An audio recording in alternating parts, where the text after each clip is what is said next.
would plug those in and get some different conditions on the derivatives. Right, yeah. So if we were dealing with like a non-homogeneous eigenvalue problem, exactly, right? This condition here would essentially give you a condition that would tell you, how the boundary conditions should be inherited by the adjoint in order for your linear operator to be adjoint, right? Or self-adjoint. Yeah. Right. Okay. All right, fine. So what? Well, so if, okay, L is symmetric, right, or self-adjoint,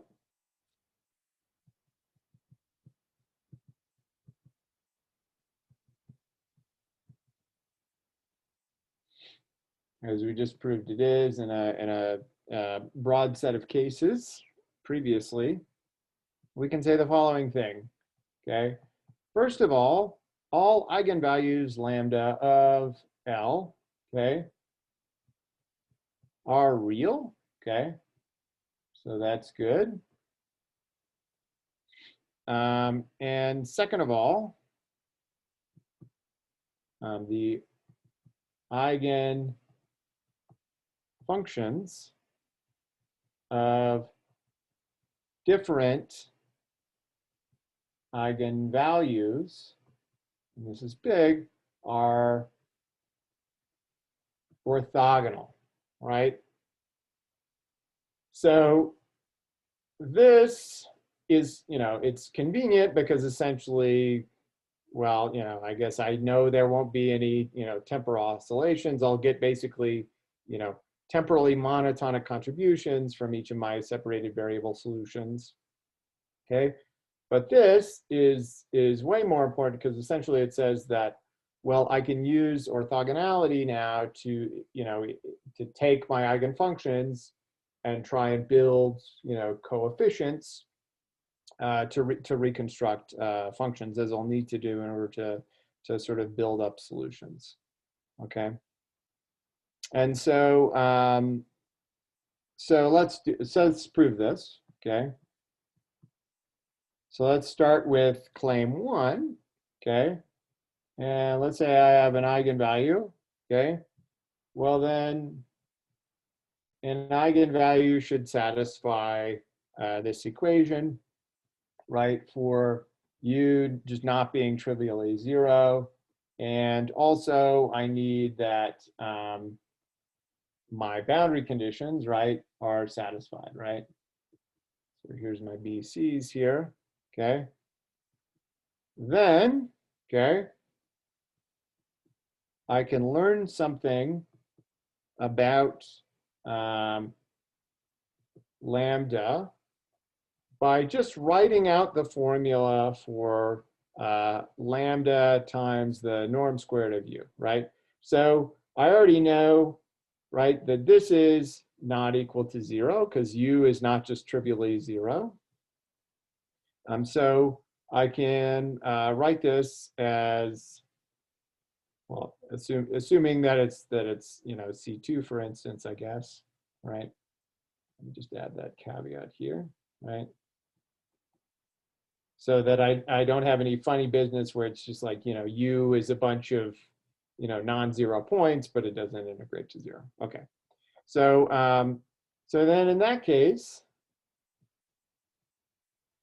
the norm squared of u is just equal to the inner product of u with itself, okay? This is just the relationship between the L2 inner product and the L2 norm, okay? Are we all right with that? Okay. Quick question. Yes. Maybe I missed this. Are we assuming the R of X is 1? Going back to our original Sturm-Liouville problem. Oh yeah, right. So sorry. Yeah, so all eigenvalues of L are real. Right. And this is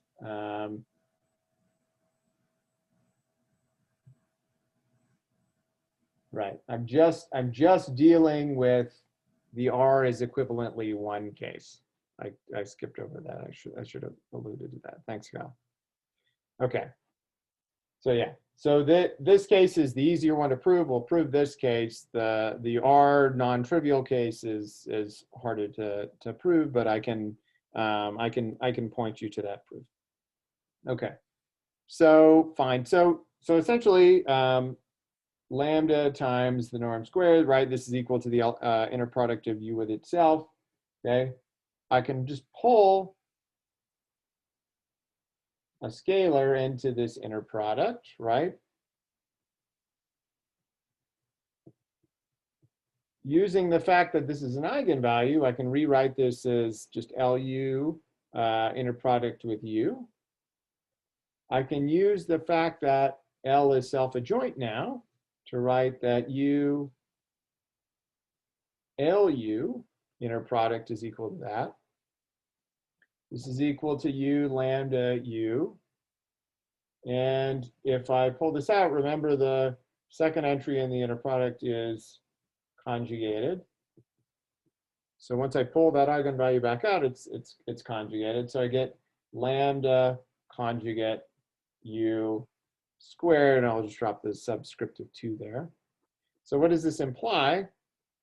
Well, this implies that, because that norm squared is not just 0, that lambda is equal to lambda conjugate, which can only be true if lambda is real. Okay? So our eigenvalues are all real. That's claim 1. Claim 2, the eigenfunctions are orthogonal. Okay?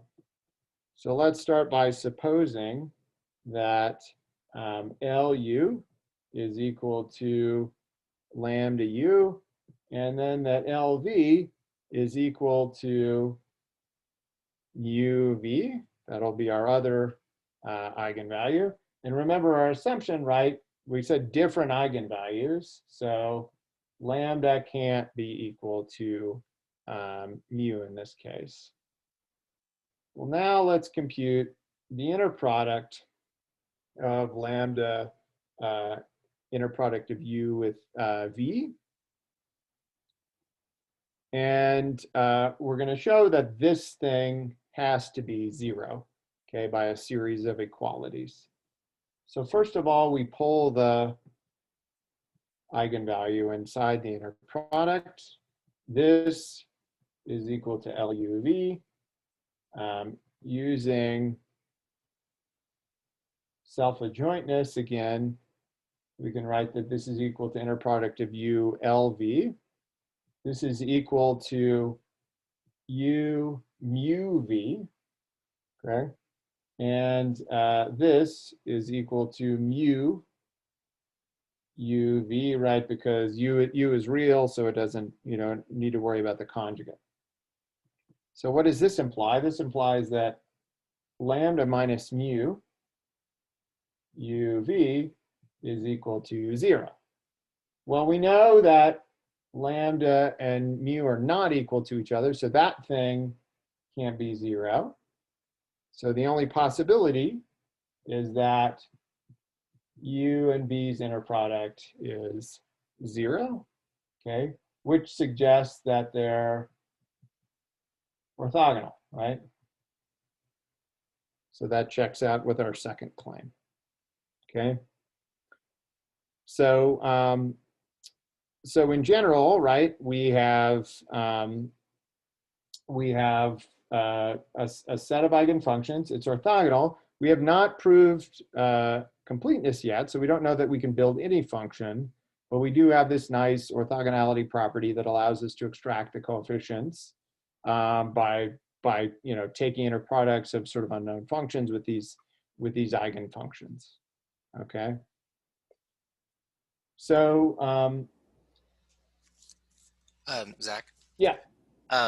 So did we only need to specify that R was 1 so that we could say that we were talking about the standard inner product that isn't weighted? Because it doesn't look like it came up here anywhere.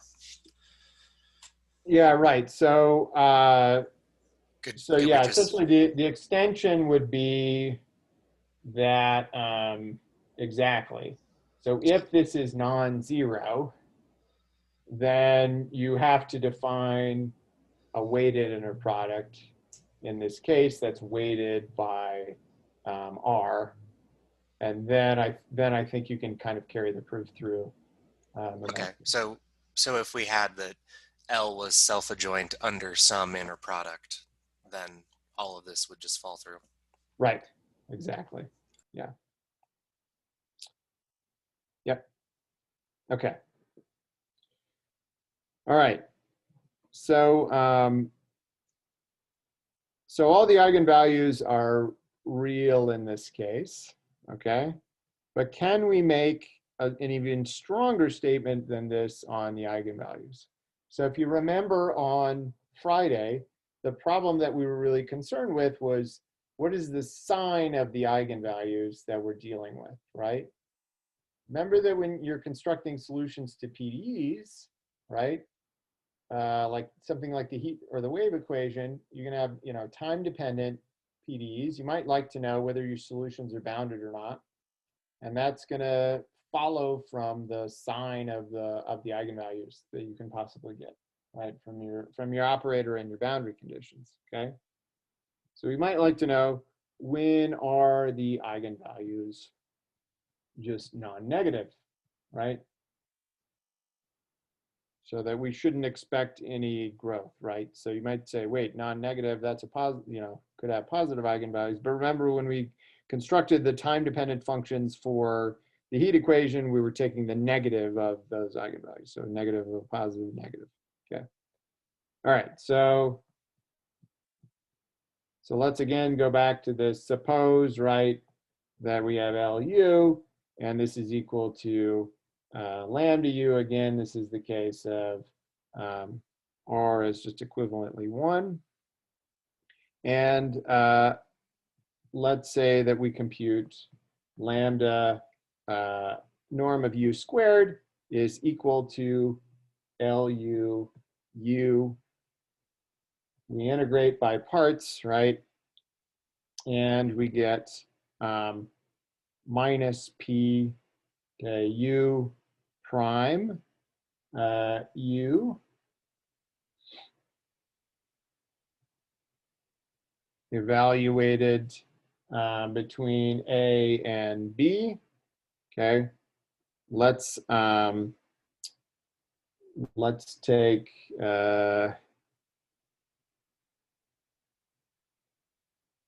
let me take the conjugate of that. Okay, plus the integral from A to B of P U prime magnitude squared plus Q magnitude squared of U dx, right? This is going to be greater than or equal to 0 if minus P U prime U conjugate evaluated between x equals A and x equals B is just greater than or equal to 0, okay? And Q of x is greater than or equal to 0, because we already have the assumption up front that P is greater than 0, okay? Or x is in this open interval. And it turns out that this is true, okay, for periodic, okay, Dirichlet and Neumann boundary conditions, right? Because you can see here, this is going to vanish, right? If I have Dirichlet or Neumann boundary conditions, right? It's a bit more work just to show it vanishes for periodic. So remember that example from Friday, that was kind of a special example because in the case of Robin boundary conditions, you can't assume that you will always have positive eigenvalues and you can get into trouble, you know, with growth in that case, okay, or, you know, unbounded solutions, okay. All right, so so that's useful to know that we actually have a fairly broad subclass of these eigenvalue problems that come out of solving by separation of variables that are going to give us a set of non-negative eigenvalues, okay? And their eigenfunctions will be orthogonal, okay? Now, let me just say a few more things about